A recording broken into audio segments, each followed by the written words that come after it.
Sziasztok! Ma az alapkamatot, mint alapfogalmat járjuk körbe röviden. Kezdésként ejtsünk egy pár szót a jegybankról és szerepéről, majd ennek kapcsán nézzük meg, hogy mi az alapkamat.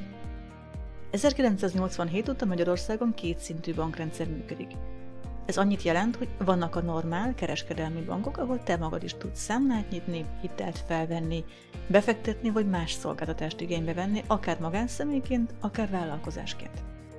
És van egy bank, amely az egész rendszer fölött áll, a pénzügyi rendszer stabilitásáért felel, valamint nála vezetik a kereskedelmi bankok a számláikat. Ez a bank maga a jegybank. Bár a bankok számláit vezeti, de sem magánszemélyként, sem vállalkozásként nem tudsz közvetlenül kapcsolatba lépni vele, ugyanis teljesen más a feladatköre. Ezt külön törvény szabályozza. A jegybank feladatkörébe többek között beletartozik, hogy kezelje a tartalékokat.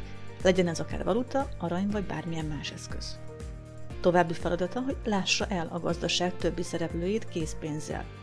Ez történhet akár pénznyomtatással is, de akár hitelnyújtással is. Feladata viszont az is, hogy gondoskodjon az árstabilitásról, ehhez az egyik eszköze az alapkamat változtatása. És itt el is érkeztünk az alapkamathoz. Nézzük meg, hogy mit is takar ez a fogalom. Az alapkamat a monetáris politika eszköztárába tartozik. Ez nem más, mint egy irányadó kamat, amelyet a kereskedelmi bankok felé alkalmaz a nála vezetett számláik esetében. Nézzük meg, hogy hogyan hat az alapkamat szintje a gazdaságra.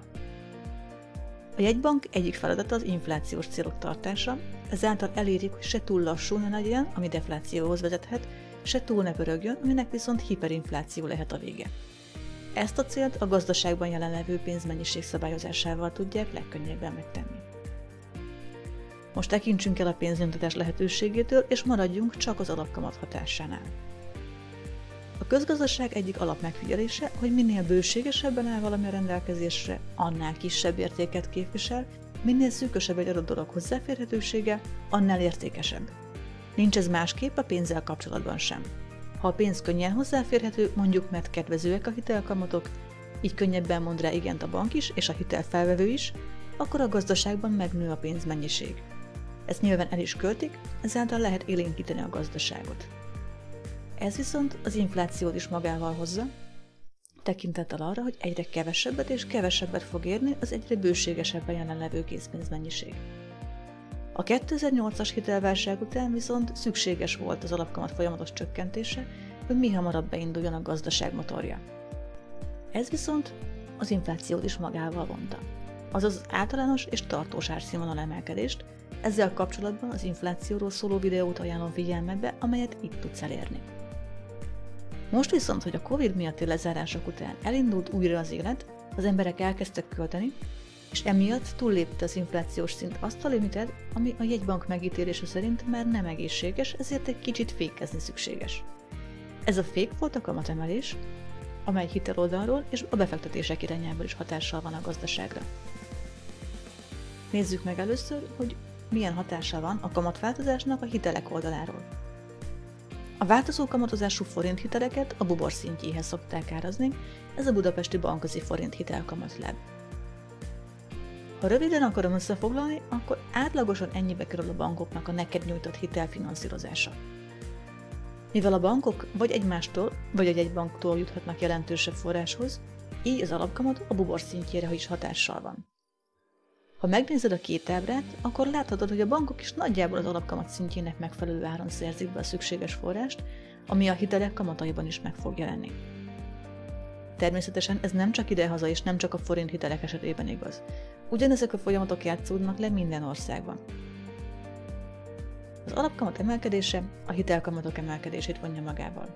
Ez érinti az újonnan felvett hiteleket, és azokat a változó kamatozású hiteleket is, amelyeknek a kamatperiódusa a hitel lejáratáig fordulni fog.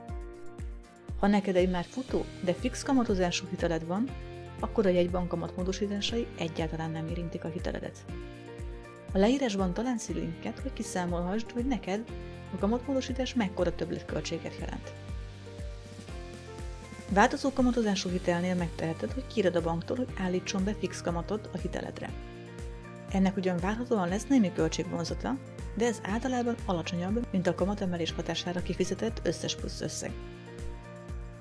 Amennyiben egy régi, még viszonylag magas kamattal futó hiteled van, az is lehet járható út, hogy kiváltod. Ekkor egy teljesen új hitel fog elindulni a mostani, még viszonylag alacsony kamathoz beállítva. Nyilván kérheted hosszú kamatperiódussal vagy teljesen fix kamatozással is. Amikor átgondolod, hogy mi legyen a következő lépésed, akkor ne csak a mostani néhány 10%-os emelkedést kalkuláld bele. Elvégre nem te vagy az, aki az alapkamatról döntesz, így nem fogod tudni előre megmondani, hogy meddig fog emelkedni ennek szintje. Az alapkamat módosítás a vállalati hiteleket is érinti. Amikor egy cég eldönti, hogy megvalósít egy beruházást, akkor a várható haszon és a költségek összehasonlítása alapján dönt. Természetesen nem, hogy nem probléma egy cégnél a hitel használata, hanem akár pozitív vonzata is lehet. Egy jól átgondolt hitelből megvalósult beruházás stabilan kitermeli a hitel költségeit, és még marad is. Amennyiben a vállalat hitel mellett dönt, az alapkamat emelkedésével együtt az átlagos tőkeköltség is meg fog emelkedni. Ez pedig a beruházás nyereségességét csökkenti. Pont emiatt lehetnek olyan projektek, amik nem most valósulnak meg. Ez már önmagában is hűti a gazdaság pörgését, viszont ha te egy olyan cég részvényeit vetted meg, amely így döntött, az a későbbi gazdálkodására, ezzel együtt az osztalékfizetési képességére vagy az árfolyamára is hatással lehet. Ezzel pedig el is érkeztünk a befektetések oldalához. A befektetéseknél nézzük meg most kifejezetten a kamat emelés hatását. A kamatcsökkenés ugyanígy fog hatni, csak ellentétes előjellel.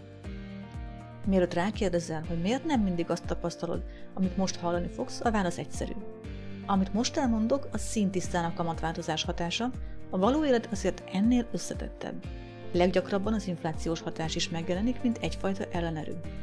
Azaz, ha az alapkamat emelés visszafogja a magasra szökött inflációt, akkor rövid távon lesz ugyan hatása szinte az összes eszközre, de az alacsonyan tartott infláció miatt relatívan hamar lenyugszik minden, ezáltal egymás hatását gyengítik. Nézzük most tisztán az alapkamat változásának hatását.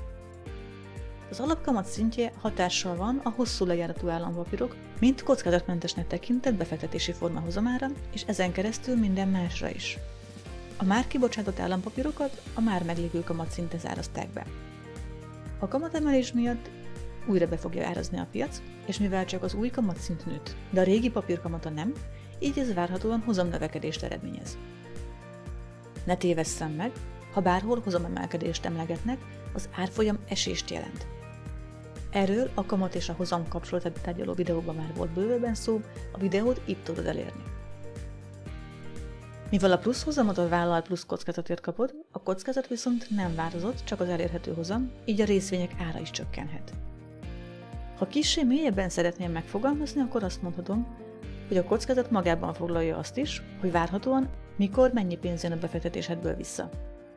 Az összehasonlíthatósághoz viszont kevés az, hogy minden évben 100 forint jön belőle. A döntéshozáshoz tudnod kell azt is, hogy ezek a pénzáramok mennyit érnek egy adott időpontban. Két befektetést a jelen értékszámítással tudsz összehasonlítani, az erről szóló videó linkjét itt éred el. Mivel nőtt az alapkamat, nőtt a diszkontráta is, így egy jövőben kifizetett összeg jelen értéke a korábbi számításhoz képest csökkenni fog. Ez pedig az árfolyamok eséséhez vezethet. Törvényszerű, hogy minél távolabb esik a jelen pillanattól egy befektetésből adódó bejövő cashflow, annál negatívabban hat az árfolyamra a kamatemelés. Éppen miatt a kamatemelés alapvetően a növekedési részvényekre fog leginkább kedvezőtlenül hatni, hiszen ezekből pénzt nagyrészt valamikor a távolabbi jövőben fogsz látni.